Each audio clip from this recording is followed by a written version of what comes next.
జగన్మోహన్ రెడ్డి గారికి బైబిల్ దేవుడు చెప్తున్నటువంటి ఒక వాక్యం అంటూ ఆయన బైబిల్లో నుంచి ఒక వాక్యం రెఫరెన్స్ చూపించారు. అది యెహెజ్కేలు 14:6.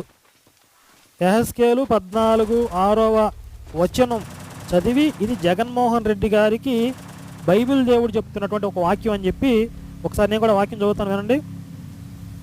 కాబట్టి ఇశ్రాయేలీయులకు నీవు ఈ మాట చెప్పుము, ప్రభువగు యెహోవా సెలవిచ్చున్నదేమనగా, మీ విగ్రహములను విడిచిపెట్టి మీరు చేయు హేయ కృత్యములన్నింటినీ మాని మనసు త్రిప్పుకొనుడి.